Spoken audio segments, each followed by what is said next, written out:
Au Burkina Faso, nous avons assez de musées. À Ouagadougou, par exemple, vous pouvez visiter le musée national au niveau donc de Charles de Gaulle. Vous pouvez également visiter le musée de la musique non loin du lycée Philippe Zenda Kaboré. Vous pouvez visiter le musée donc de la femme au niveau de Kolrinjese à Ziaré, pour ne citer que ces musées. Alors, nous sommes le 18 mai et c'est la journée mondiale des musées.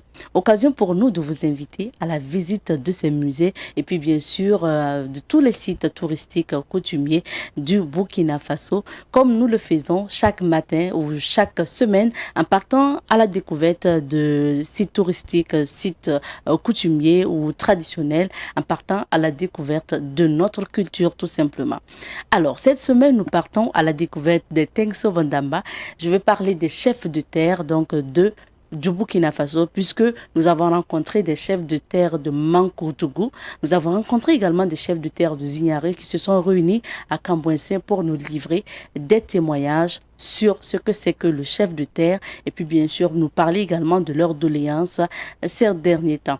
Aujourd'hui, vous aurez le témoignage donc de celui-là qu'on peut appeler le traducteur de ces chefs de terre qui va nous parler de ce que c'est que le chef de terre et puis bien sûr des doléances actuelles des chefs de terre. Ça sera tout à l'heure dans la rubrique à la découverte 2. La revue de presse d'aujourd'hui est présentée par Rachid Assad Zongo que nous allons retrouver tout à l'heure. Notre invité du jour est on va dire la présidente de l'ANEB Ouaga. Il faut rappeler que Safieta Kaboré et ses camarades ont battu le pavé, c'était notamment la semaine dernière, pour dénoncer ce qu'ils appellent donc réforme anti-étudiants. Vous allez savoir de quoi il s'agit tout à l'heure dans la rubrique invité du jour, puisque nous recevons la présidente de l'ANEB Ouaga.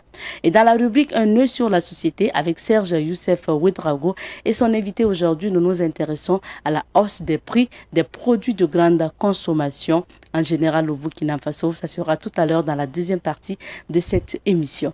Alors, madame, messieurs, bonjour et bienvenue à ce nouveau numéro de Bonjour le Faso. C'est toujours avec plaisir que nous vous retrouvons pour une matinale de qualité qui vous sert de l'information, de la découverte et bien sûr un peu de divertissement. Alors, on y va tout de suite et maintenant pour à la découverte 2.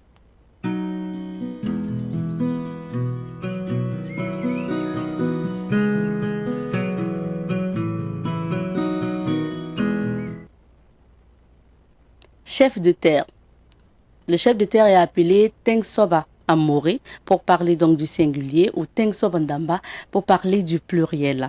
Le rôle et la place donc que le Tengsoba occupe dans la société Mouaga est très important puisque ce Tengsoba est celui-là qui intercède auprès des man en implorant bien sûr la terre et le ciel pour tout problème que sa société rencontre.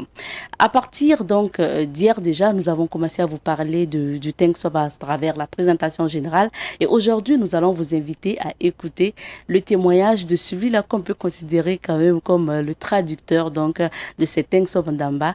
C'est lui qui a traduit en fait et qui nous a résumé ce que les Tengsoba Ndamba nous ont dit en français. Il faut rappeler qu'il s'agit de monsieur Wamnoara Kwala. Il est issu lui-même de la caste donc des Tengsoba Ndamba et il est promoteur culturel. Il nous parle aujourd'hui de ce que les Tengsoba Ndamba pensent de l'actualité, de la vente des terres et puis bien sûr de la lutte contre le terrorisme. On va écouter le témoignage et on revient pour la suite. Le chef de terre utilise le vent comme un instrument de combat. Parce que, en prenant l'exemple, généralement avant, c'était les questions des femmes qui se posaient. Les gens volaient les femmes des autres. Quand cela se produit, le chef de terre envoie d'abord dans la zone concernée pour informer les chefs de terre et toutes les personnes concernées qu'il y a eu un vol où on a commis une grave erreur en emportant sa femme. Il vient prévenir qu'il souhaiterait que ça lui tombe dans l'ordre, ça lui vienne à l'ordre. Il peut aller une fois, 2 fois, 3 fois. Mais à partir de ce moment, il dit qu'il ne le vient plus. Mais il va passer sur les terres concernées des autres chefs de terre pour leur expliquer d'abord, afin que l'ordre dit qu'il ne le vient plus, mais en réalité, il va revenir. Puisqu'à son passage, il ne voulait pas de combat avec les personnes, les chefs de terre, comme lui. C'est comme ça. Et c'est d'ailleurs pour cela que souvent dans certaines familles, les chefs d'État, des gens s'appellent Sawadro, s'appellent Sebro. C'est aussi ça. C'est l'explication qu'il venait de donner. Mais en réalité, on dit que c'est parce que les autorités aujourd'hui ne respectent pas les coutumes, les chefs d'État, qu'aujourd'hui nous sommes égarés. Si on respectait, puisque la coutume se veut une pureté, une vérité, une pureté et du respect.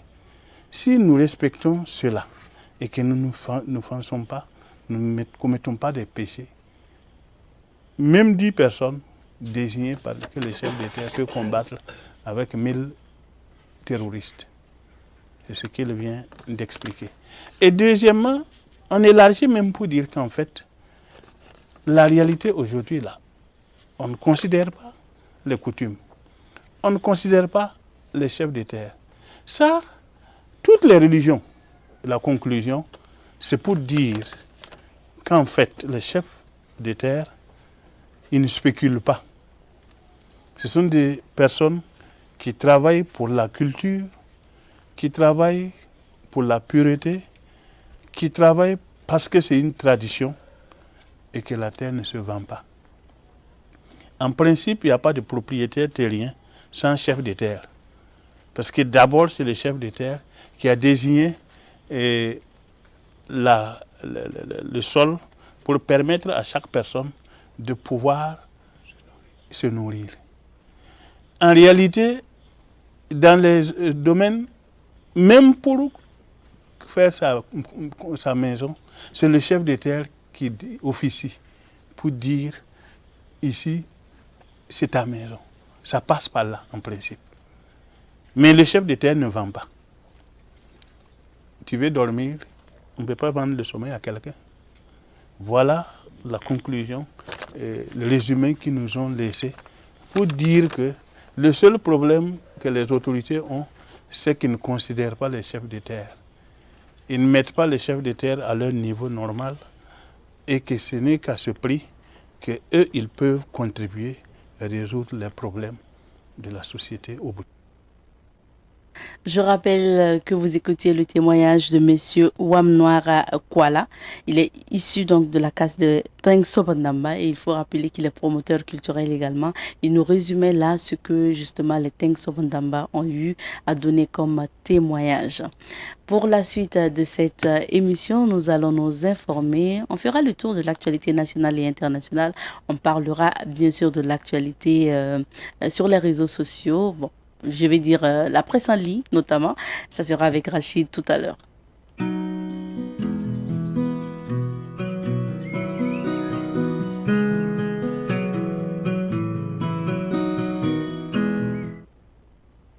Rachid qui est bien installé sur le plateau de Bonjour le Faso. Bonjour à toi Rachid.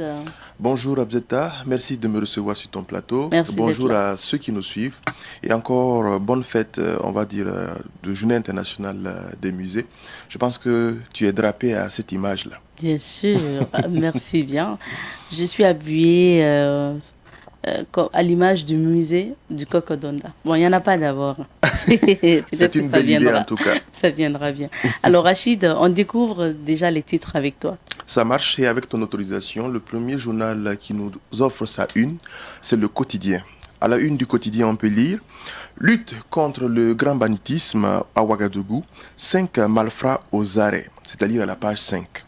Et puis Toussaint Abel Coulibaly à propos de la gestion du pouvoir par le président du Faso, confié, je cite pour vous, « Le président d'Amiba aurait dû éviter de s'enfermer dans les dates et délais. » Retrait du Mali des instances du G5 Sahel, des Burkinabés apprécient. Et pour achever à la une du journal Le Quotidien, dépolitisation et renforcement de la méritocratie dans l'administration publique, un avant-projet de loi de 23 articles en examen. Nous poursuivons avec la une du journal L'Observateur Palga. À la une de l'Observateur Palga, chute de Pobé Mengao. Les 4000 objets du musée sont un lieu sûr. C'est à l'État de les sauver. Propos d'Adama Saodogo, directeur du musée. Et puis, opération de sauvetage des 8 miniers de Perquois. Les pompiers ont atteint la chambre de refuge. Le miracle aura-t-il lieu? C'est à lire à travers la rubrique Regard sur l'actualité du journal L'Observateur Palga du jour. Autre sujet, administration publique, objectif dépolitisation et méritocratie. Attaque Madjouari, le récit des blessés, à lire à la page 4 de l'Observateur Palga du jour. Activisme sur les réseaux sociaux, quand deux profils affairage Kossi défraient la chronique à Nouna. À Banfora, plusieurs établissements sont menacés, ou du moins sous menace terroriste. Burkina, Arabie Saoudite, un émissaire du roi Salman, chez Sandaogo. Nous poursuivons avec cette fois-ci la une du journal Sidouaya. Sidouaya nous apprend à sa une, langue en voie de disparition, le wara et le blé à la croisée des chemins. Diaspora burkinabé en Guinée, échange à bâton rompu avec le ministre Abdoulaye Tal. Toujours avec Sidouaya du jour, Burkina Faso, Arabie Saoudite, le conseiller à la Cour royale Ahmed bin Abdulaziz Kwatan chez le président Damiba. Hausse des salaires des membres du gouvernement, la révision s'imposait, confie le secrétaire général du gouvernement Jacques Sosten Dingara. Protection des données à caractère personnel, la Cour de cassation à l'école de la CIL. Et pour achever, trait de plume, c'est une rubrique, un échec programmé. Autre journal, nous sommes avec le journal, cette fois-ci Le Pays. Le Pays à sa une revient sur ce sujet. Expulsion de la journaliste de TV5 Monde, des organisations professionnelles des médias déçues. Drame de Perquois, quelle leçon? Interrogation posée, article à lire à la page 6. Dans sa rubrique Révélation, le journal Le Pays nous apprend, commune de Banfora, plusieurs établissements scolaires sommés de fermer. Docteur Salif Ouedraogo, à propos du procès du dernier gouvernement de Blaise Compaoré, confie, et je cite, « Nous voulons être jugés », à lire à la page 2. Toujours avec Le Pays, crise sécuritaire au Burkina, il y a péril en la demeure. Dépolitisation de l'administration publique au Burkina, l'avant-projet de loi validé, à lire à la page 20. Et pour poursuivre avec Le Pays, deux sujets. Déjà en France, on apprend que Elisabeth Borne succède à Jean Castex à Matignon. Et pour achever, à lire à travers la rubrique Actu Foot du journal Le Pays, Cannes 2023, une sélection disqualifiée à cause du Covid-19. À lire à la page 19. Et puis, aujourd'hui au Faso, un autre journal, lui nous confie pour sa une, 5e journée internationale du vivre ensemble en paix. Le Burkina Faso a une pensée pour les déplacés internes. Et toujours avec aujourd'hui au Faso, près d'une quarantaine de VDP civils tués ce week-end au Burkina. Sanglant syndrome, Yoro au Sahel et à l'Est. Et puis, départ du Mali, du G5 Sahel, et maintenant, on fait quoi du moribond? C'est-à-dire à la page 6. Toujours avec aujourd'hui au Faso, Ouagadougou, 5 malfrats dans les filets de la police nationale. Mine de Perquois, la chambre de refuge à portée de main. Pour achever, 500 boys américains reviennent en Somalie. Un cadeau de bienvenue de Biden au nouveau président Hassan Sheikh Mohamed. On poursuit avec cette fois-ci nos amis de Bobo Dioulasso à travers le journal L'Express du Faso, qui est édité d'ailleurs dans cette ville. La mine de Perquois, chambre de refuge inondée et sans nourriture. Ainsi titre l'Express du Faso. Dans sa rubrique Autant le dire, lutte armée contre le terrorisme et si on négociait une trêve.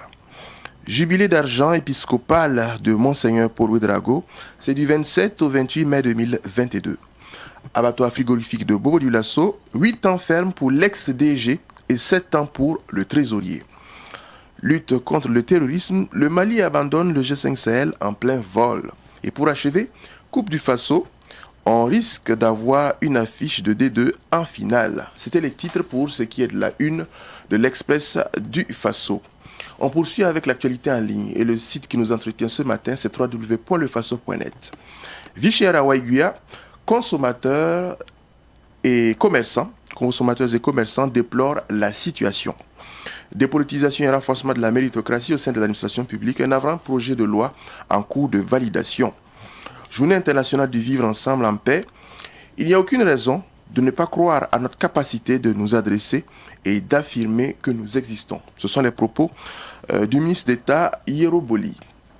Et pour achever, commémoration de la journée de l'infirmière, le Conseil de l'ordre des infirmiers de la région du Centre-Ouest ne déroge pas à la règle.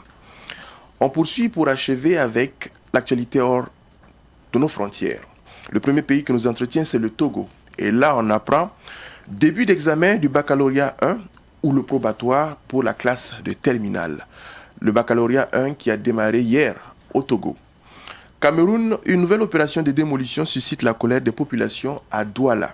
Au Nigeria, décès à 46 ans du célèbre acteur de Nollywood à la personne de Léo Messi. Au Mali, le gouvernement de transition annonce avoir déjoué une tentative de coup d'État.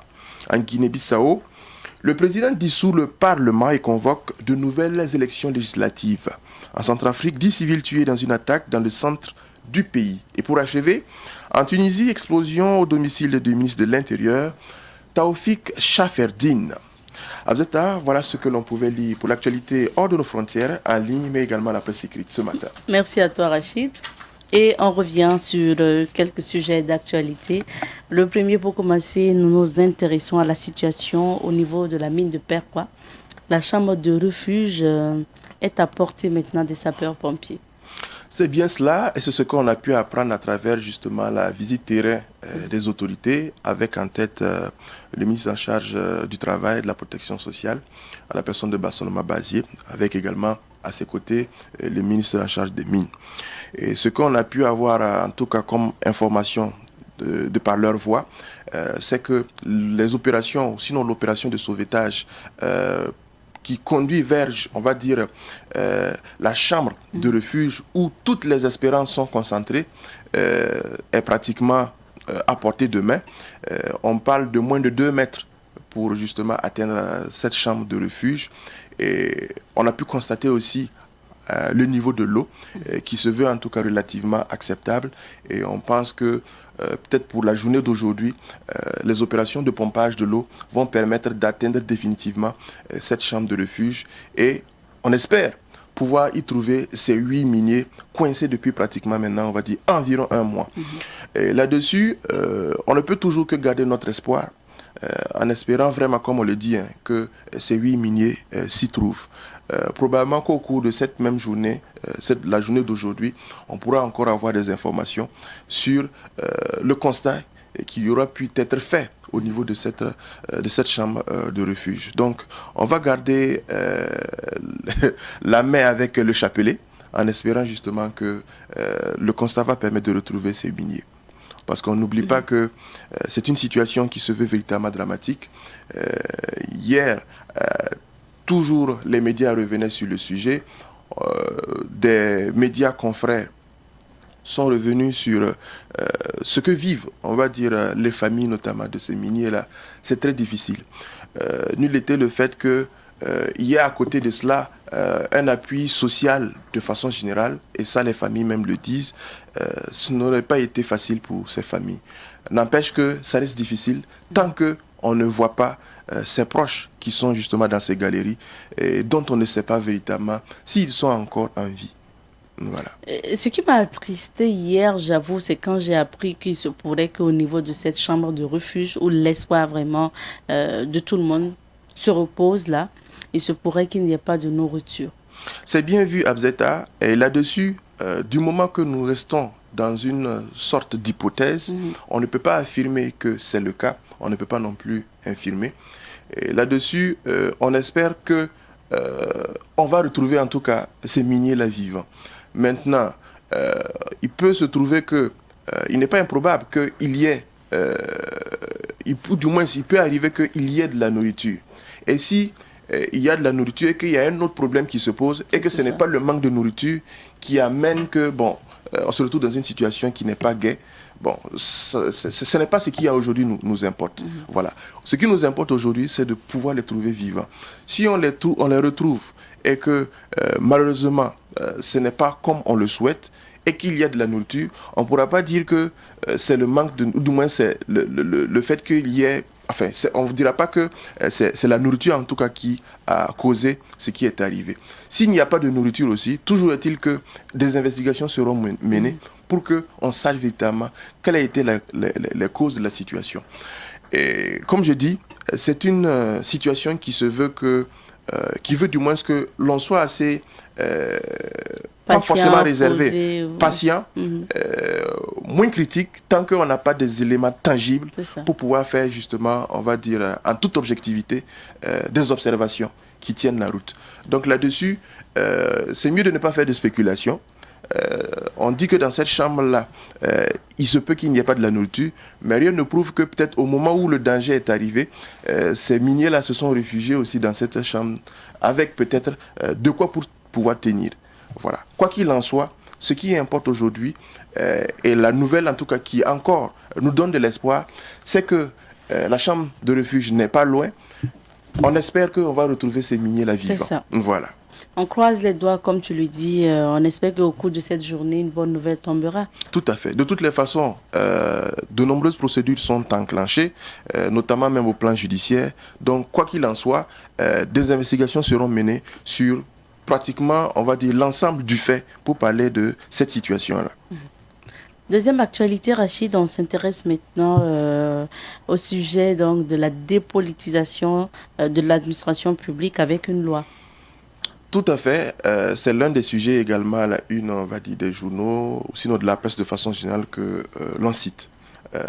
On pourra se rappeler qu'en 2015, le ministère en charge de la fonction publique avait commandité une étude sur les manifestations, les différentes manifestations qui tiennent lieu, on va dire, de politisation de l'administration publique. Et cette étude avait permis justement d'identifier ce que l'on pourrait considérer comme manifestation de la politisation au sein de notre administration publique.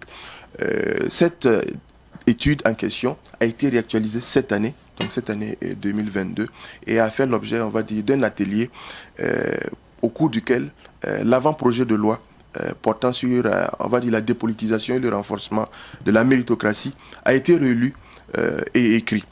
Et ce qui ressort à travers justement ce document-là, ou du moins cet avant-projet de loi, quelques manifestations assez réelles que l'on peut dire que révèle cette étude-là. En premier, c'est le fait que dans l'administration publique, je dis bien administration publique, grand A, AP, en premier, c'est l'existence, on va dire, de cellules ou de regroupements à caractère politique. Vous allez voir que dans l'administration ou dans certaines administrations, ou du moins dans l'administration publique, pardon, de façon générale, il arrive que vous constatez qu'il y ait des cellules ou des regroupements au sein même de l'administration et qui sont politiques. Ça, c'est réel. L'autre chose, et que révèle cette étude également, c'est le fait que dans l'administration publique, toujours, on voit de façon visible des signes distinctifs de partis politiques dans l'administration. Et ça également, c'est un fait avéré. Voilà. Il y a tellement de signes distinctifs, soit à travers le logo, soit à travers les couleurs, et j'en passe. Et pour achever, un autre signe, ou sinon une autre sorte de manifestation qui pourrait signifier justement qu'on se retrouve dans une situation de politisation de l'administration publique, ce sont les nominations et les recrutements à caractère justement politique. Et donc, à travers justement cet avant-projet de loi-là, il va s'agir justement de spécifier les fonctions politiques et puis les fonctions techniques. Et pour ce dernier cas, là, pour parler des fonctions techniques, il s'agira de faire en sorte que tous ceux qui sont concernés par la question, on veut parler des agents publics, que ce soit véritablement sous le modèle de la méritocratie. Voilà. Les fonctions techniques ne peuvent s'allier aux fonctions politiques. Et si on doit parler de méritocratie, c'est un lien avec les fonctions techniques.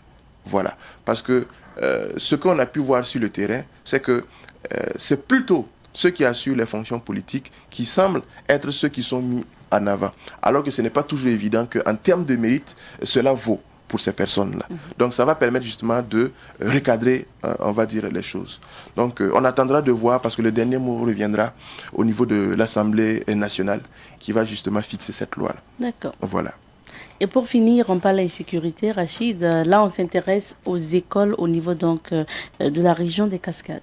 C'est bien cela. On a pu avoir comme information, et notamment même à travers la voix des autorités en charge de l'éducation nationale au niveau de la région des Cascades, que des établissements confondus, privés comme publics, ont fait l'objet de menaces. Reste que ça reste toujours à préciser, puisque ce sont des affichettes qui ont été collées au sein de ces établissements-là, qui ont été constatées. Des affichettes avec des écriteaux à la fois en langue arabe et en langue française, même si parfois décousus en termes de compréhension, mais en tout cas avec un message clair, c'est une menace et une sommation de mettre fin à l'enseignement en langue française. Et il a été précisé à travers ces écriteaux-là aussi que sont épargnées les écoles où il est fait l'enseignement en langue arabe, ou plus précisément l'enseignement du Coran. Là-dessus, je pense que ce n'est pas le premier cas, et ça ne concerne pas seulement la région des Cascades. Il y a bien d'autres régions également qui sont concernées par le sujet. Et on n'oubliera pas qu'au Burkina Faso, plus de 3000 établissements, plus de 3000 écoles sont fermées pour cause de terrorisme. Et pour la région des Cascades, si on doit se retrouver dans le même registre et que les écoles sont amenées à fermer, ce serait dramatique. En tout cas, c'est une interpellation qui va à l'endroit, on va dire, particulièrement de nos autorités, à ce que justement une solution soit trouvée et de façon rapide. C'est déjà, on va dire, des menaces pour la plupart, en tout cas, qui peut être considérée comme maintenant majeure au niveau de cette région-là. Et il ne faudrait pas justement négliger en se disant que c'est juste peut-être, pourquoi même pas, des élèves qui auraient tenté de le faire, quoi qu'il en soit, et même si des investigations sont en cours pour le prouver, il ne faut pas prendre la menace à la légère. Voilà. On se rappelle que pour certaines localités, ça a débuté comme ça. Et après, il y a eu des doutes, des hésitations et tout, et après, ça s'est avéré. Justement. Voilà. Donc, il ne faudrait pas négliger. Voilà. Comme je l'ai dit, ce n'est pas seulement la région des Cascades qui est concernée par le sujet, mais aujourd'hui particulièrement, si on dit que même au sein, pour parler de la ville de Banfora, au sein de Banfora ville, des établissements sont menacés, ça dit que l'heure est grave. Voilà. Merci Rachid. Merci Abzeta et bonne suite d'émission.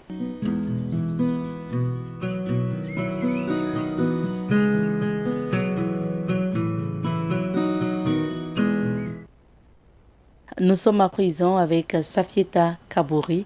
Elle est la présidente de l'ANEB Ouaga, l'Association nationale des étudiants du Burkina, donc, ou des étudiants burkinabés. Bonjour à vous. Bonjour madame. Comment vous allez? Je vais bien. Oui. Merci d'être sur notre plateau. Merci. On va parler donc de votre marche de la dernière fois, de votre plateforme revendicative. Mais avant, il me semble que c'est la première fois qu'une femme occupe donc la tête de l'ANEB Ouaga.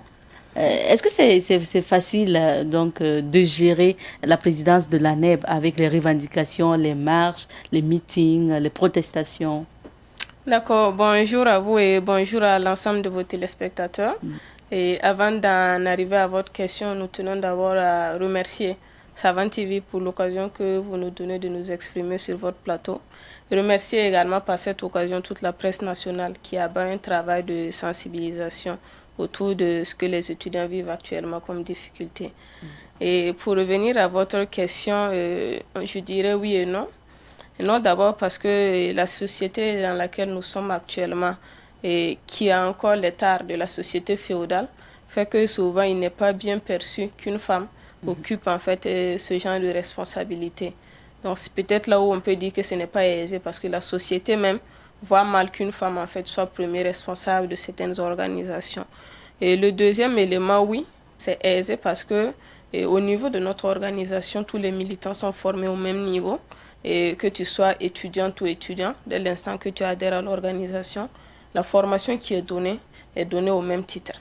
Donc, et également, lorsqu'on est élu au poste de responsable, c'est avec le soutien de l'ensemble des camarades, c'est avec le soutien de l'ensemble des étudiants. Donc, nous disons que la tâche, avec le concours de tous, nous l'assumons de façon aisée. Alors oui, vous êtes la première femme à occuper donc ce poste. Oui, effectivement, nous sommes la première femme. Et nous pensons également qu'avec le travail qui est fait, ça ne serait certainement pas la dernière fois. Alors, quand on parle de l'ANEB aussi, hein, pour certains étudiants, c'est un peu l'organisation qui se retrouve au niveau des universités publiques à déranger les cours, hein. Qu'est-ce que vous répondez à ces personnes qui pensent ça? Pour nous, ces personnes qui pensent cela, justement, c'est pour ceux qui n'ont pas intérêt à ce que les étudiants puissent s'organiser et poser leurs revendications dans le sens, bien sûr, d'améliorer leurs conditions de vie et d'études. Parce que quand on dit qu'il y a une organisation qui dérange les cours, c'est justement dans le sens de faire la campagne pour amener les étudiants qui n'auraient pas compris en fait à se désengager. Du reste, ce que nous disons, c'est que nous sommes une organisation responsable et à chaque fois que nous posons une action sur le terrain, nous le faisons de façon responsable. Donc à l'étape actuelle, dire que c'est une organisation qui dérange les cours, comme on le dit, c'est juste une campagne en fait de démobilisation que ces personnes font à l'endroit des étudiants. Et nous pensons qu'au niveau des étudiants, et actuellement, il n'existe pas un étudiant qui peut dire qu'il n'est pas conscient des difficultés que les étudiants vivent. Voilà pourquoi cette campagne-là ne passe plus en notre sein. Ça ne parle plus en votre sein, mais on sait, parce que quand vous, de la manière dont vous parlez, vous pourrez faire allusion à d'autres personnes, mais on sait qu'au sein même des étudiants, il y a certains étudiants aussi qui pensent que l'ANEB ou les organisations étudiantines en général, donc de lutte, perturbent les cours, les empêchant souvent même d'être à jour en ce qui concerne les évaluations, parce qu'on sait que sur le terrain aussi, vous arrivez quand même souvent à empêcher même la tenue donc, de certaines évaluations, souvent peut-être quand des choses ne sont pas respectées et tout. Pour certains étudiants, vous contribuez au retard, parce qu'on sait que vous dénoncez aussi les retards au niveau des universités publiques, mais après, quand il y a des grèves qui suivent des jours et des jours, est-ce que vous ne contribuez pas à mettre encore ces étudiants en retard? D'accord, merci. Et comme nous venons de le dire, l'ANEF, c'est une organisation responsable. Et quand nous menons une lutte, nous le faisons de façon responsable. Et à chaque pas que nous faisons, nous travaillons d'abord. Pour ce qui est des grèves particulièrement, il y a toujours un préavis de grève qui est déposé au niveau de l'autorité. Et l'un également des objectifs en fait du préavis là, c'est d'interpeller l'autorité par rapport au point de revendication pour que l'autorité puisse travailler en fait à rencontrer bien sûr l'organisation pour discuter de ces points-là avant que la grève ne rentre en vigueur. Maintenant, si l'autorité n'est pas allée dans ce sens, c'est clair qu'elle est consciente et elle ne peut pas dire qu'elle n'est pas au courant du préavis de grève, sinon de la grève et qui sera mise en œuvre sur le terrain. Maintenant, pour ce qui est de dire qu'on empêche les cours, nous, on ne se reconnaît pas dans cela. Et parce que, comme on l'a dit, toutes les actions que nous menons, nous le faisons avec les étudiants. C'est toujours avec le concours des étudiants et c'est toujours avec des assemblées, sinon au cours d'assemblée générale, que tout se décide. Donc pour ceux qui n'auraient pas été à l'assemblée générale, le piquet de grève sert à ça. Ça sert à leur expliquer justement que l'assemblée générale a décidé d'une grève et on explique le bien fondé de la grève pour que les étudiants en fait puissent comprendre la nécessité de le respecter. Et c'est toujours le cas. Lorsqu'il y a des étudiants qui n'avaient pas été à l'assemblée générale, lorsqu'on leur explique, et délibérément, ils décident de respecter la grève. Et pour ce qui est de dire également que les grèves contribuent en fait à augmenter le retard, pour nous également, c'est un argument que certains, notamment les autorités, pour ne pas reconnaître leur part de responsabilité dans ce retard-là, travaillent à servir. Quand on prend la question du retard, on vous donne un exemple. Les bacheliers de 2015 à l'UFR-SVT, précisément à l'option Sciences de la Terre, et ils ont eu leur résultat définitif du semestre 6, notamment la session de rattrapage au mois de février passé. Les bacheliers de 2015. Donc c'est au mois de février 2022. Donc on pratiquement a quoi? 7 ans. 7 ans. Pratiquement 7 ans que ces étudiants sont sur le campus. Donc, alors que la licence s'obtient en 3 ans. Donc, si on déduit les 3 ans de 7 ans, ça veut dire qu'il y a eu 4 ans de retard. Est-ce qu'on peut dire que pour cette promotion, depuis qu'elle est au campus, les étudiants ont fait 4 ans de grève? Ce n'est pas vrai. Voilà. Et les quelques jours de grève que les étudiants font, si c'est une question de volonté, ça peut être facilement rattrapé. Mais alors que là, le retard, c'est en termes d'années. On ne peut pas dire que le retard qu'on connaît en termes d'années, là, c'est dû aux grèves. Et les grèves ont des causes. Et pour nous, les causes, c'est aussi bien la question du manque d'infrastructures et également la question du nombre d'enseignants qui est insuffisant. Parce qu'il y a des enseignants qui font des mois et des mois avec les copies. Et ce problème, justement, comme on l'a dit, du fait que le nombre d'enseignants est insuffisant, il faut que nos autorités travaillent à recruter suffisamment d'enseignants pour pouvoir en fait résorber également le retard. Pour ce qui est du manque d'infrastructures, il est courant aujourd'hui, et on vous invite d'ailleurs à pouvoir faire un reportage là-dessus, il est courant que vous puissiez voir des étudiants, toute une promotion, des centaines d'étudiants sillonner le campus à la recherche d'un amphithéâtre pour faire cours. Des fois même des évaluations qui est programmée, une évaluation qui peut être programmée sur plus de 2 semaines, on se retrouve à être dans une situation où le jour de l'évaluation arrive, mais les étudiants vont tourner à l'université pour chercher une salle. Souvent, 2 promotions se retrouvent dans le même amphithéâtre. Effectivement, des 2 promotions peuvent se retrouver dans le même amphithéâtre, des fois même plus de 2 promotions à la même heure.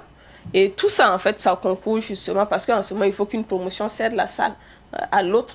Et celle qui aurait serré la salle, il va de soi que si elle n'a pas pu rattraper le cours le même jour, c'est également tous ces éléments-là qui travaillent à contribuer à ce que le retard puisse s'aggraver. Et c'est là que, si les autorités ont la volonté de rattraper le retard, qu'ils doivent s'attaquer. Un retard qui est d'actualité depuis longtemps, et on en parle depuis quand même des années, ou depuis l'instauration en tout cas du système LMD, voilà, qui a contribué aussi au retard au niveau de ces universités publiques. Mais là, on va s'intéresser à l'actualité. Vous et vos camarades et vous avez battu justement le pavé pour dénoncer ce que vous appelez des mesures anti-étudiants.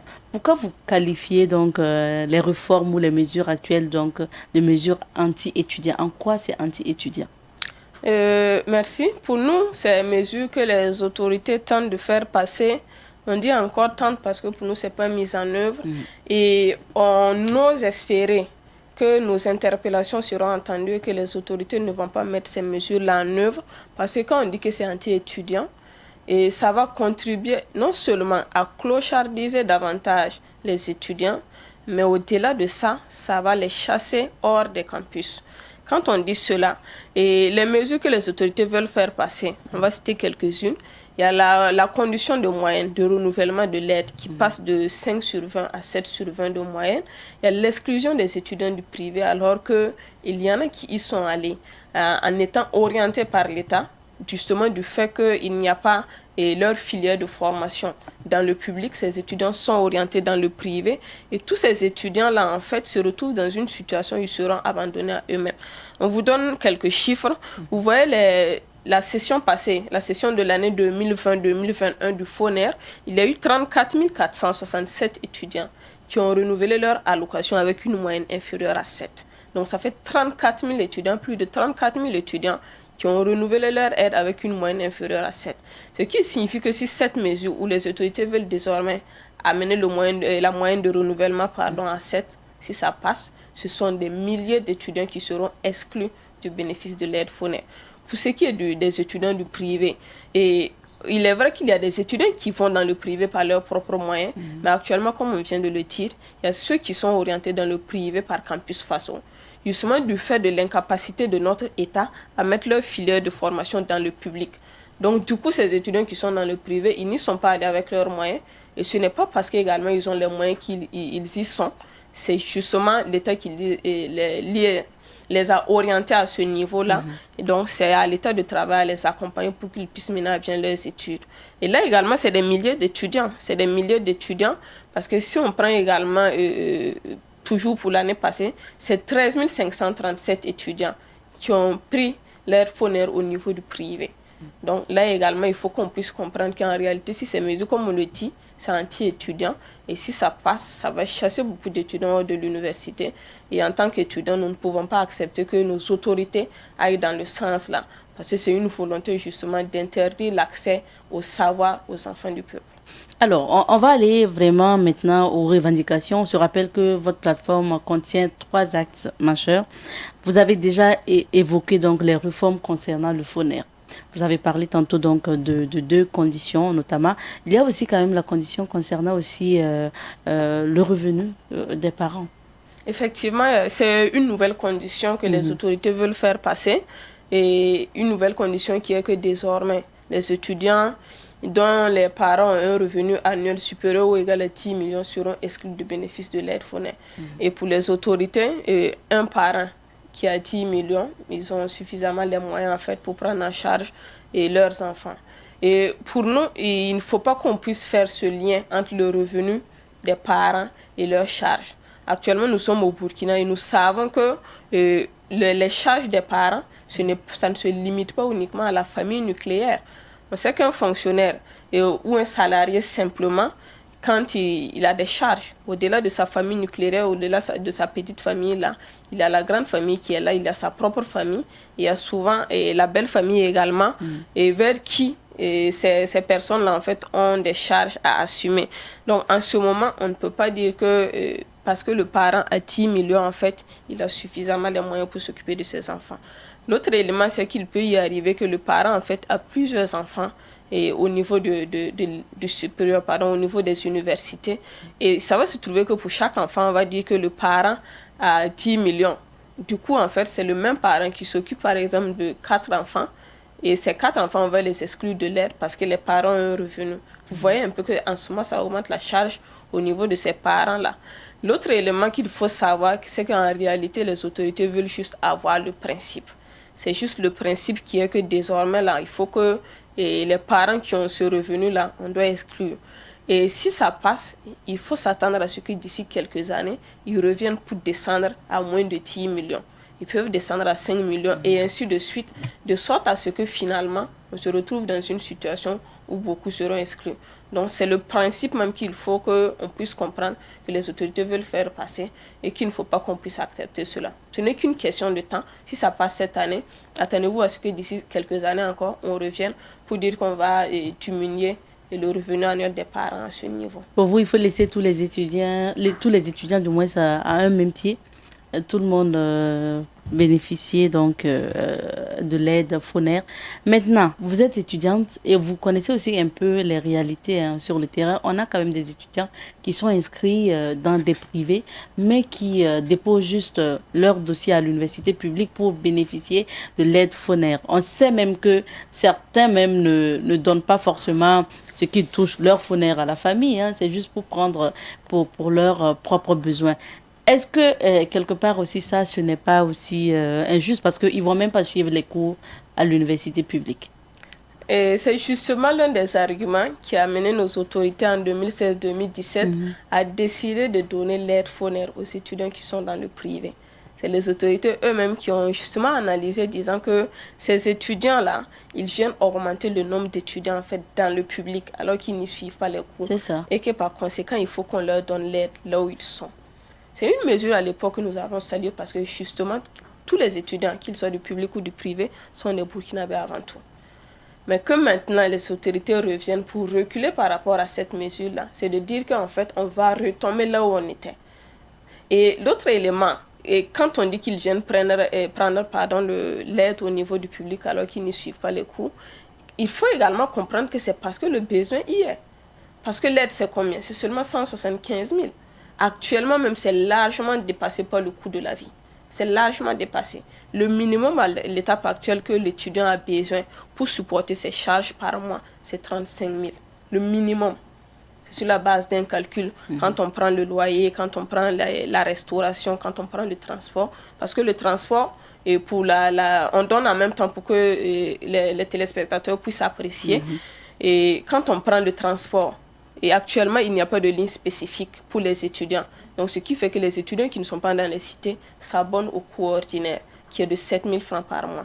Quand on prend le loyer, actuellement, les cités logent seulement environ 6% des étudiants au niveau du Burkina. Et à Ouagadougou, il y a vraiment des milliers d'étudiants qui sont obligés de se battre eux-mêmes pour se loger. Et actuellement, si on prend un loyer de 15 000 par mois aux environs de l'université, parce qu'on ne peut pas avoir moins que ça, et ça va nous faire un total de 22 000. Et si on prend maintenant la restauration, on suppose que l'étudiant se restaure 2 fois par jour, notamment 2 tickets. Dans le mois, on est à 6 000. Donc, 6 000 plus les 22 000, ça fait 28 000. Et nous avons estimé pour les autres frais qu'on n'a pas listés là, pour les divers là, pour un montant de 7 000. qui va faire le total de 35 000. Et les hivers, il y a la question de la prise en charge sanitaire, il y a la question de la connexion, parce qu'actuellement, il n'existe pas de connexion au début sur nos campus, pour ne pas dire qu'il n'en existe même pas, et ainsi de suite. Donc, toutes ces dépenses-là, c'est vraiment le strict minimum dont l'étudiant a besoin à l'étape actuelle. Donc, vous convenez avec nous que les 175 000, c'est insignifiant. Un étudiant qui a des moyens, qui vient encore prendre 175 000, on pense quand même que quelque part, ce n'est pas parce qu'il a les moyens qu'il vient encore prendre cette aide-là, mais c'est parce qu'il y a un besoin. Et comme on l'a dit, nous sommes tous des Burkinabés, et si l'éducation est une priorité pour notre État, on doit travailler à y mettre les moyens pour former, bien sûr, cette jeunesse-là, parce que quelque part, elle est également l'avenir du pays. Alors, dans votre plateforme revendicative également, vous avez parlé donc du paiement de la première session 2021-2022 du FONER. Ce n'est toujours pas versé et pour vous, il faut le faire sans délai parce que c'est une façon de chasser les étudiants si ce n'est pas versé à temps. Oui, et à ce niveau, comme nous l'avons dit à l'occasion de la marche du 12 mai passé, et nous sommes au mois de mai. Et le mois de mai est pratiquement fini, parce qu'on est à la mi-mai. Et ça se trouve que la session 2021-2022 du FONER, la première session, qui se lance généralement au mois de janvier ou février, n'est toujours pas lancée. Alors que ceux qui sont le plus concernés, on va dire le plus concernés par cette session particulièrement, ce sont les bacheliers de 2021, qui sont arrivés à l'université au mois de novembre. Donc de novembre, on est en mai, on est pratiquement à la fin de l'année. Et ces étudiants sont sur le campus, ils font des dépenses, ça veut dire que les dépenses qu'on a tantôt énumérées, le transport, le logement, les cours qu'on multiplie, on photocopie, et ainsi de suite, les étudiants font face à toutes ces charges-là, sans aucun moyen. Pour nous, vraiment, non seulement c'est irresponsable, mais en plus c'est inhumain que les autorités puissent traîner de la sorte, en fait, avec le lancement de cette session. Et c'est ce qui nous fait dire également que c'est une façon de chasser les étudiants du campus. Parce que l'étudiant qui a quitté on ne sait quelle zone, actuellement qui n'a pas de moyens, dont les parents n'ont pas de revenus, on sait que la situation sécuritaire fait qu'on a des parents qui sont déplacés internes. Cet étudiant qui ne peut que compter sur lui-même pour survivre dans ces études-là, vous conviendrez avec nous que ça devient difficile pour lui de survivre. Et si on y prend garde, c'est l'abandon qui va suivre. Voilà pourquoi on exige à ce qu'on lance, et sans délai bien sûr, cette session-là. Et avec les anciennes conditions, parce que la première revendication, comme on l'a dit, c'est l'abandon pur et simple des réformes au niveau du FONER. Quitte à ce qu'après, il y a une relecture concertée avec les organisations d'étudiants pour que les intérêts des étudiants puissent être pris en compte. Alors, on sait aussi que bien avant cette marche, récemment, il y a des mois, vous êtes allé au FONER, c'est-à-dire au siège même du FONER, et la responsable vous a dit ouvertement qu'elle ne disposait pas en fait du budget nécessaire pour le paiement. Ça veut dire que quand même l'environnement économique aussi au Burkina Faso est tellement difficile que c'est peut-être pas la volonté qui manque, c'est les moyens. D'accord. Et il y a vraiment un cas récent en la matière. Et rien que hier, on a vu la presse, et notamment le gouvernement qui a communiqué finalement sur le revenu des ministres. On a vu que c'est des millions. C'est dans le même environnement que nous sommes, c'est dans le même Burkina que nous sommes. Rien que hier, on a vu ce que chaque ministre va prendre par mois. Si tant est que réellement dans notre pays, il n'y avait pas les moyens, on devait s'attendre à ce que cette transition-là, les uns et les autres puissent travailler dans le bénévolat. Ça allait nous convaincre quelque part que réellement, il n'y a pas d'argent dans notre pays. Mais avec ça, on ne peut pas nous convaincre. Bien avant ça, on a expliqué qu'il y a assez de dossiers et de détournements, de corruption que la presse, en fait, a travaillé à révéler au quotidien et révèle au quotidien. Et on a montré que s'il y a la volonté, comme vous l'avez dit, s'il y a la volonté, c'est de travailler à récupérer tout cet argent-là et les mettre là où il faut. Parce que, comme on l'a dit, la jeunesse, c'est l'avenir du pays. Et si on n'a pas mis les moyens pour la former, il est clair que quelque part, on se demande est-ce qu'on est conscient de ce qu'on veut pour notre pays. Donc, pour la question vraiment du manque d'argent, au niveau des étudiants, on ne peut pas nous convaincre qu'il n'y a pas d'argent dans notre pays. Et on vient de vous donner la preuve, rien que hier, avec ce que vous-même vous la avez publication publié. des salaires Voilà. des ministres. Voilà. Safieta donc Kaboré. L'autre point aussi, vous avez parlé de la digitalisation donc au niveau de la restauration universitaire, donc au niveau du rue ou du restaurant universitaire, justement, il y a également cette digitalisation qui vous pose problème. Expliquez-nous en quoi, en fait. Où se situe le problème? Oui, merci. Et pour ce qui est de la digitalisation, c'est encore une des réformes que nos autorités mettent en œuvre. Et pour nous, déjà, ce qu'il faut qu'on puisse faire comprendre aux téléspectateurs, c'est qu'au niveau des étudiants, ce n'est pas qu'on est contre les réformes, c'est pas qu'on est contre la digitalisation. On explique simplement que tel que c'est appliqué, il y a une non-maîtrise de l'outil. Et quand on dit une non-maîtrise, cela fait en sorte qu'actuellement, il y a des étudiants qui n'arrivent pas à se restaurer. La digitalisation qui est mise en œuvre, et on explique qu'on est à la deuxième phase maintenant, pour ne pas dire à la troisième phase, parce que la première phase qui était l'informatisation avec les cartes magnétiques, et les autorités du CNU ont rencontré de sérieux problèmes. Bon, avec ça, notamment au niveau des étudiants, avec les difficultés également que les étudiants avaient du mal à se restaurer avec, parce qu'il arrivait que les cartes ne répondent pas. Et l'étudiant qui a sa carte, qui a tout son argent dans sa carte, qui arrive au restaurant universitaire et qui ne peut pas tirer parce que la carte est muette. Okay. C'était le cas avec les cartes magnétiques. C'était la toute première étape de l'informatisation. Et justement parce que ça ne marchait pas, les autorités ont abandonné cette réforme-là. Et avec l'interpellation également des étudiants. Et après cela, ils ont dû basculer dans le ticket ordinaire qu'on connaissait avant de revenir à la digitalisation. Et la première fois qui exigeait à l'étudiant de disposer d'un téléphone Android et d'une connexion évidemment pour pouvoir en fait non seulement créer son compte, mais également recharger son compte pour pouvoir tirer ses tickets. Expliquez-nous justement cette digitalisation, c'est quoi concrètement? Comment il faut procéder pour manger dorénavant aux rues? Parce que quand nous on était là-bas, on avait les tickets ordinaires. Justement. Et cette digitalisation, on y arrive. C'est les phases en fait qu'on est en train d'expliquer. Okay. Voilà, parce que la précédente phase qui exigeait à l'étudiant d'avoir un téléphone Android. Alors qu'actuellement, on vient de vous donner les conditions de vie des étudiants, le revenu qui est insignifiant. On exige encore dans ce contexte à l'étudiant d'avoir un Android, ce n'est pas évident. L'autre élément, même si tu en disposes, il peut y avoir des situations où tu n'as pas de connexion. Donc, c'était dans ça que les étudiants étaient. Et là également, la plateforme qu'ils ont mis en œuvre excluait des milliers d'étudiants.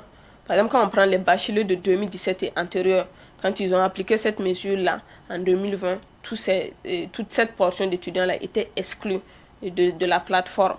Qui est que s'ils rentrent dans la plateforme pour créer leur compte, du fait de leur bac, ils n'arrivent pas à créer.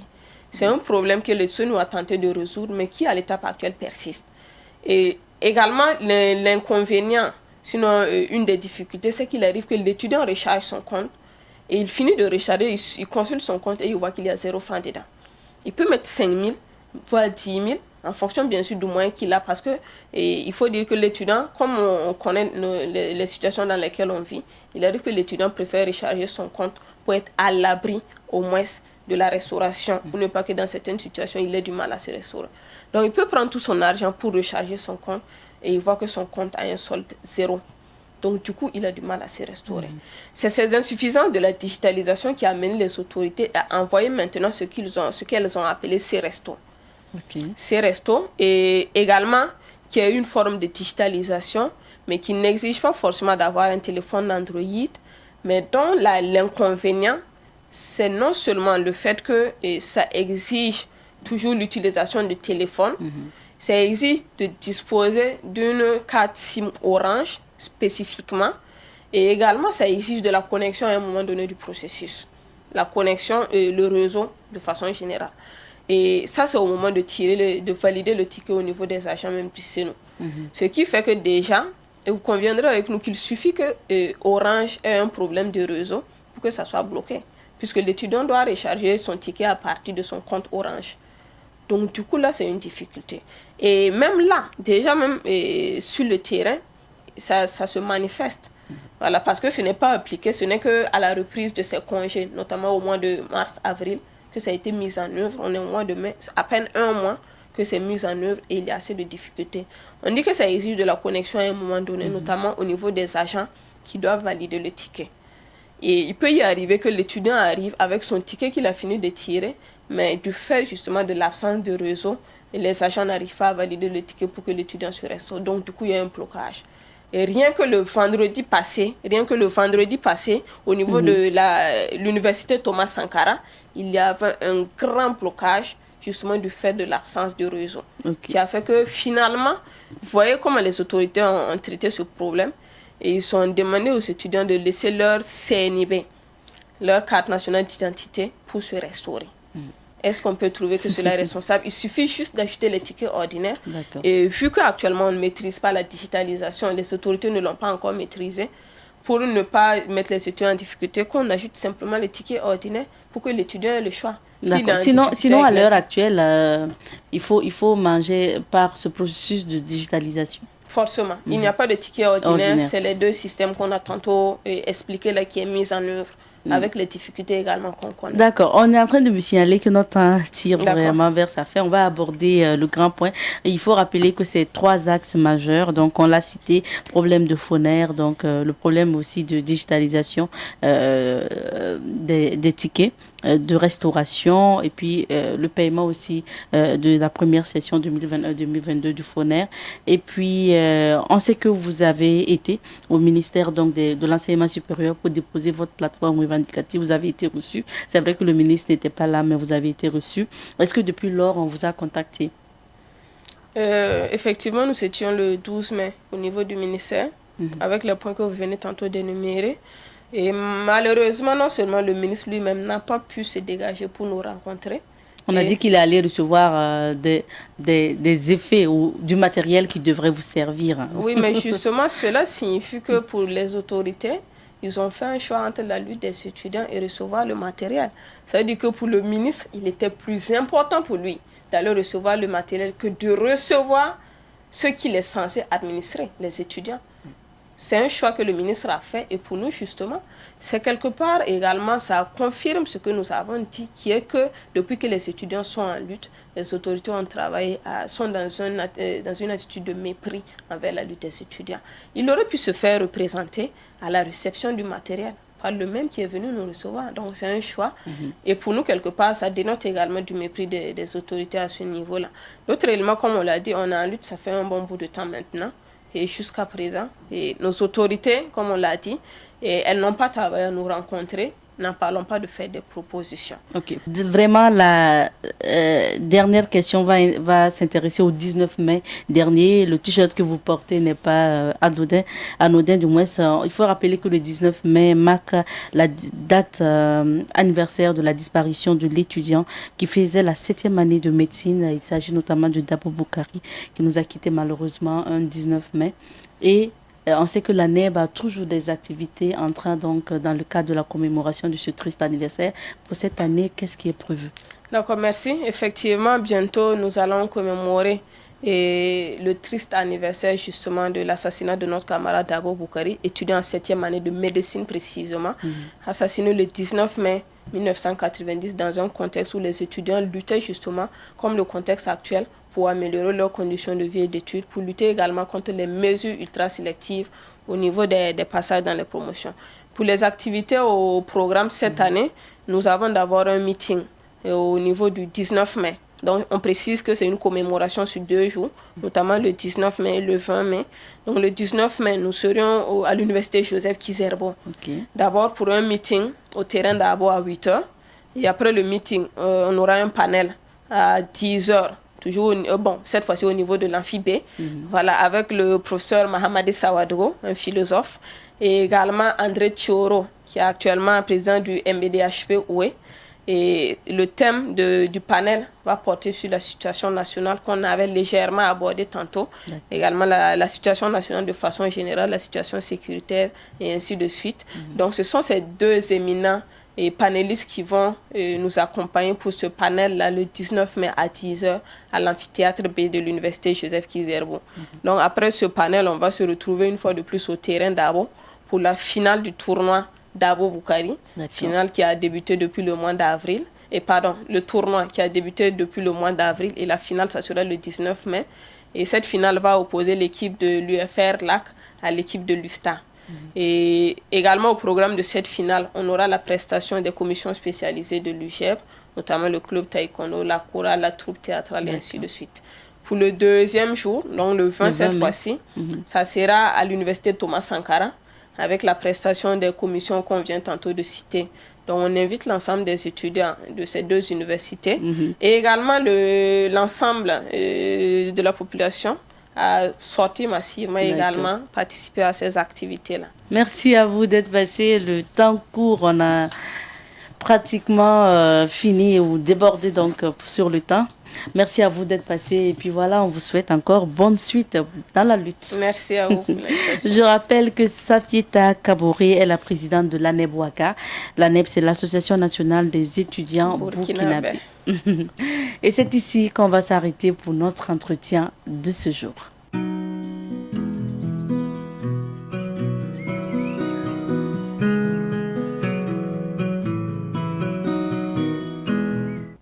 Et vous le savez, celui-là qui est le chroniqueur de cette rubrique sur la société, c'est Serge Youssef Ouedraogo. Bonjour à toi, Youssef.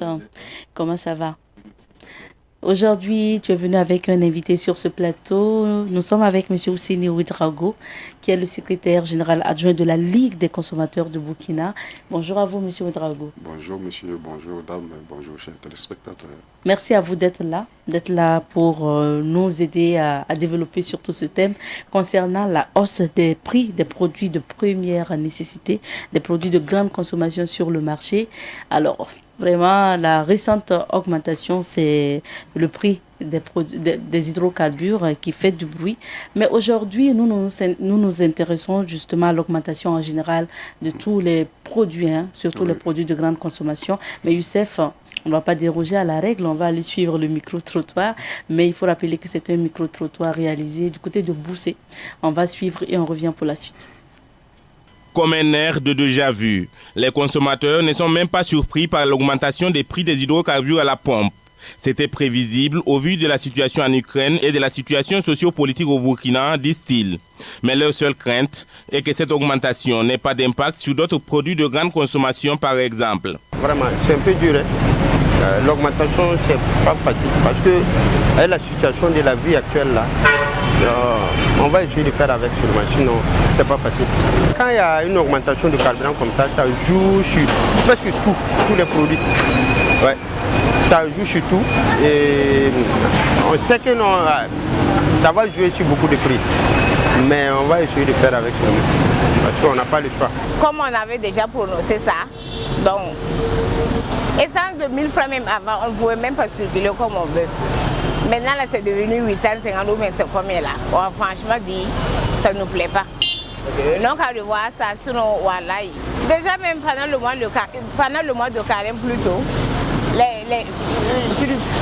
le prix de sucre a déjà augmenté. Donc, franchement, ils n'ont qu'à revoir tout ça, sinon, on souffre.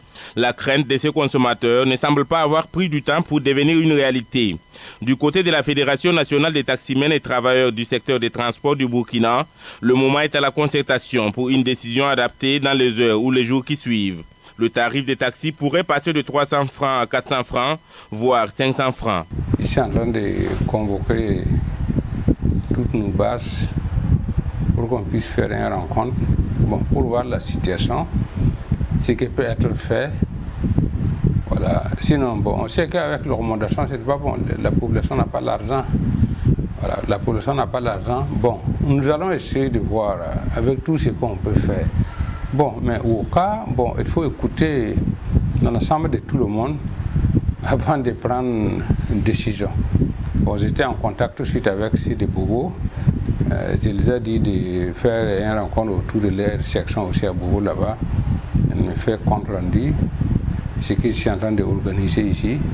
Bon, parce qu'avec les prix qu'on a, si on calcule, si vous prenez 500 francs même pour mettre 500 francs, on ne sait pas comment ça évolue, combien de litres. Bon, alors que si on prend un exemple, quartier périphérique centre-ville, à 300 francs, vous prenez 5 personnes, ça fait, si vous avez eu la chance d'avoir 5 personnes, ça fait 1500. Alors que si vous mettez 500 francs d'essence, ce n'est pas tout le véhicule qui peut même arriver centre-ville. Parce qu'aujourd'hui, quartier périphérique, c'est très compliqué. Il faut prendre l'ancien poste de police, puis la ville. Vous ne pouvez pas dire à quelqu'un de payer 500 francs. Bon, Si vous dites 300 francs, vous prenez 1500 francs poste de police centre-ville, vous voyez que vous ne pourrez pas vous en sortir.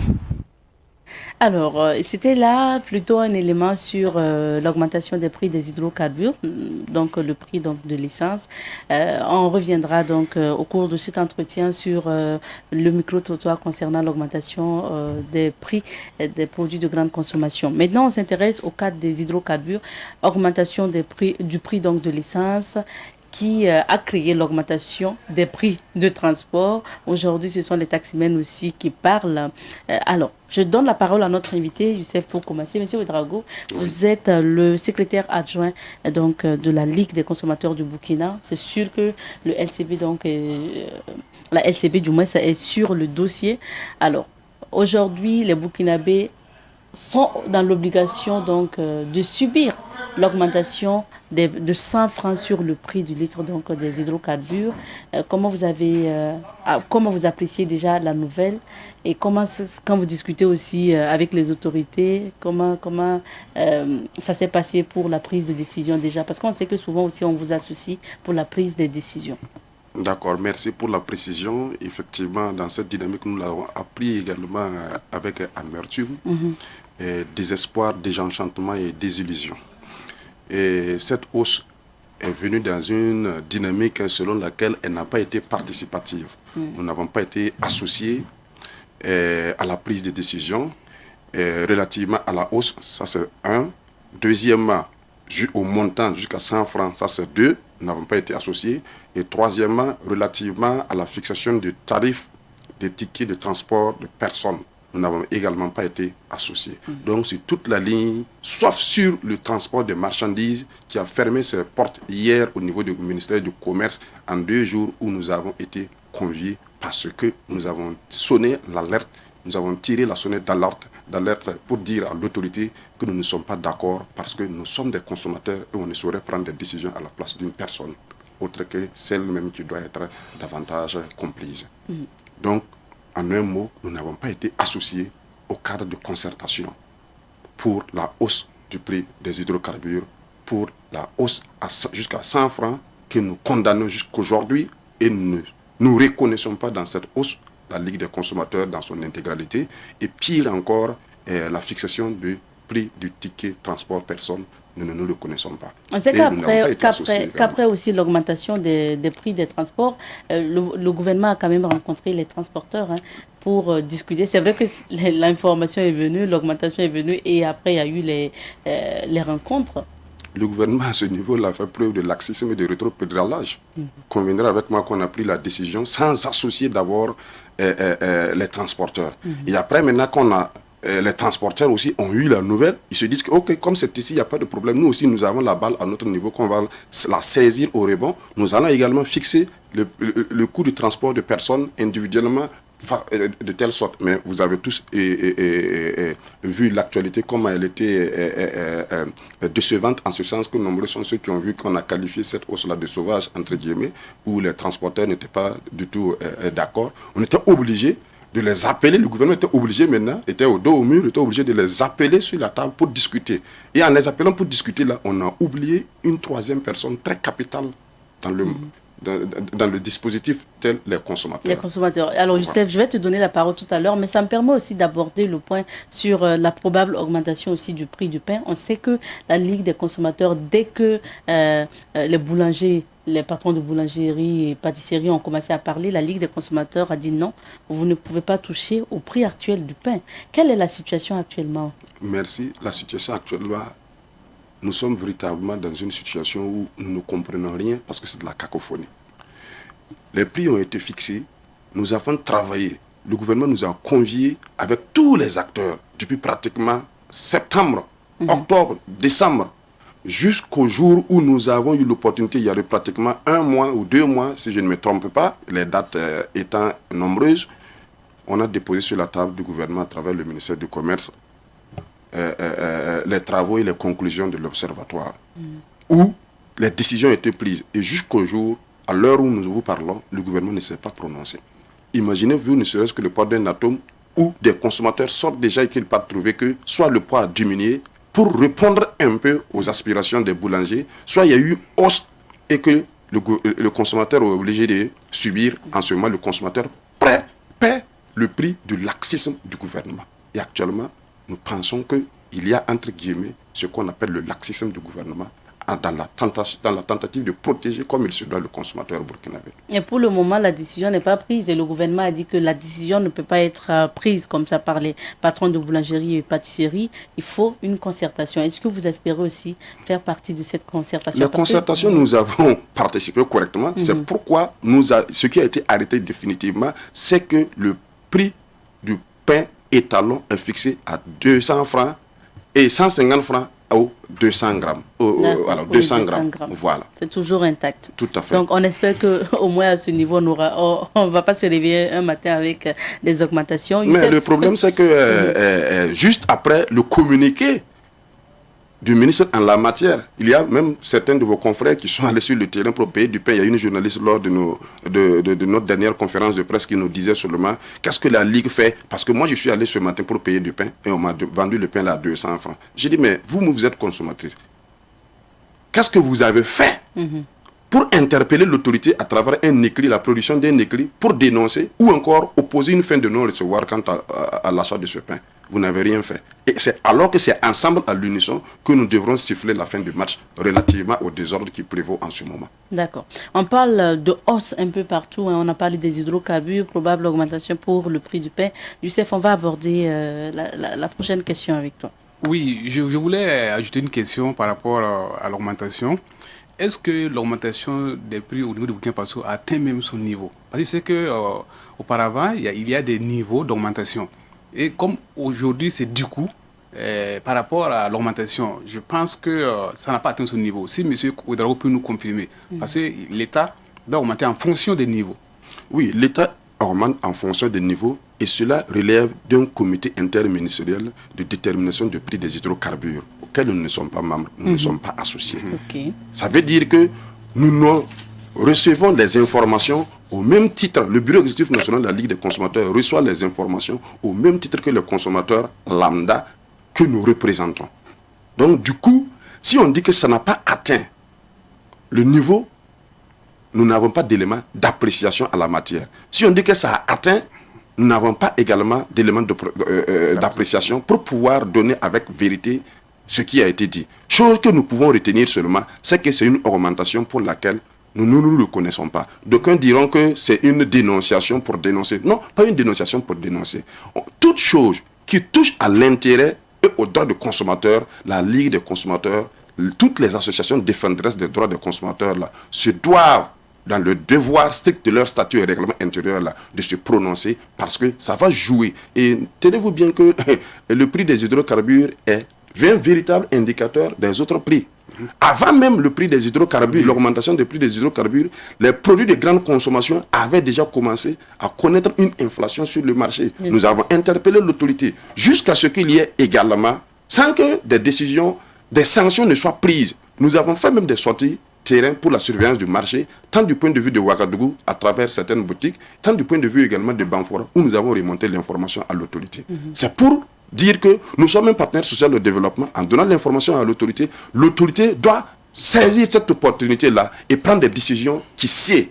Surtout que nous sommes dans une situation qu'on appelle état d'exception, entre guillemets, qu'il faille nécessairement prendre des sanctions ou encore des décisions fortes pour rassurer le consommateur. Alors, Youssef, vraiment, le temps de ta chronique ne permet pas d'aborder toutes ces questions, mais on va quand même s'intéresser aussi aux causes, M. Ouedraogo. Aujourd'hui, l'explication donnée, c'est que déjà, la situation sécuritaire oblige, pour ce qui concerne les céréales, il n'y en a pas assez. On a connu l'augmentation des prix des céréales. On a parlé aussi donc, de la crise sanitaire qui est venue augmenter aussi les choses. On parle aujourd'hui du marché international pour ce qui concerne les hydrocarbures et notamment le pain. Est-ce que ces explications aussi vous convient ou vous convainc? Voilà. Est-ce que vous êtes convaincu? Présent, nous avons des difficultés quant à pouvoir avaler cette pilule, en ce sens que les arguments qui ont été avancés. Figurez-vous que pour ce qui concerne la hausse du prix des hydrocarbures, on a dit que on a avancé également comme raison le fait que certains de nos compatriotes préfèrent aller vendre le carburant ailleurs qui coûte un peu cher relativement à notre pays. Nous ne pouvons pas alors, consommateurs, là, payer le prix du laxisme de l'État. C'est à l'État de prévenir de prendre les dispositions nécessaires pour garantir la sécurité et l'ordre pour tous les consommateurs sur toute l'étendue du territoire national. Mais chose n'est pas le cas. Même si nous comprenons un peu l'hypothèse internationale, parce que nous sommes dans un monde globalisé, le Burkina Faso ne vit pas dans un monde à part. Donc nous vivons dans un monde où les relations interpersonnelles là sont complémentaires. Donc s'il y a quelque chose qui joue chez X, il y va de soi que les relations qui nous unissent là, ça puisse avoir un effet horizontal sur nos relations ou encore sur mon vécu quotidien. C'est la chose actuellement que nous vivons. Maintenant, quels sont les dispositifs qui ont été pris depuis pour permettre, en termes de précaution, parce que nous sommes dans un État, et un État doit avoir les capacités de faire quoi? De prévenir, et par le principe de la précaution, pour protéger ses populations. Et malheureusement, ce n'est pas le cas. Alors, Youssef? Et qu'est-ce qui, selon vous, peut expliquer l'inefficacité du contrôle des prix sur le terrain? Conviendrez avec moi que si on va faire l'état des lieux de contrôle des prix sur le terrain, nos consommateurs, nous allons dire qu'il n'y a pas accès de contrôle. Mais vous aussi, vous faites des contrôles. Nous faisons des contrôles. Nous faisons des contrôles, mais nous n'avons pas le pouvoir de coercition. Est-ce que la Ligue des consommateurs peut fermer une boutique? Non. Mais vous faites nous faisons des contrôles, nous avertissons. Mais l'autorité, il y a déjà même une brigade mobile de répression de la fraude. Il y a une direction même au niveau du ministère du Commerce qui est chargée du contrôle des prix. Il y a également l'Observatoire des prix et du poids des produits de grande consommation. Ces trois outils-là, maillons-là, doivent permettre aux consommateurs d'être assurés et rassurés comme si on les voyait comme une société d'assurance sur leur vie en réalité. Mais force est de constater que sur le terrain, les prix sont augmentés de manière désordonnée. Les prix sont pratiqués de manière désordonnée en fonction des boutiques, en fonction des humeurs, en fonction des considérations réelles au jour et au lendemain. Et du coup, ça crée une véritable inflation.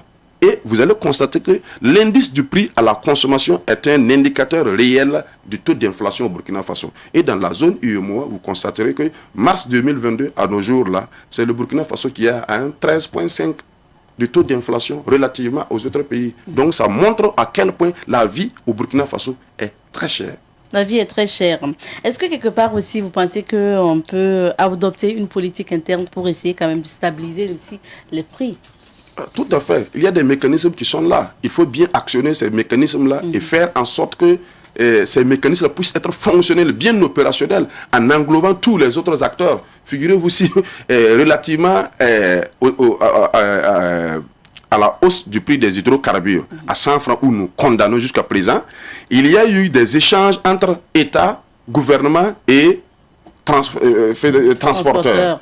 Et même transporteurs de transport. Et ils ont ensemble, de commun accord, dans un cadre bilatéral, fixé le prix 500 francs pour 200 km et au-delà de 200 km, 1000 francs, sans le consommateur. Alors que le consommateur est celui-là même qui fait exister les compagnies de transport. Maintenant, comment concilier les intérêts? Comment concilier comment préserver l'industrie des transports avec la protection des droits des consommateurs?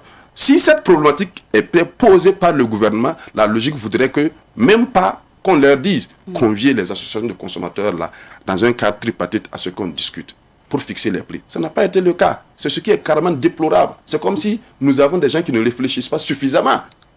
Et deuxième point, le rattrapage, c'est qu'on a reconfié le dossier pour ce qui concerne le transport des marchandises à l'Observatoire des prix du poids des produits de grande consommation, que nous, depuis le samedi, les travaux ont commencé pratiquement à 9h pour se terminer autour de 14h si j'ai bonne mémoire. Et hier, on a commencé à 14h, on a fini à 15h.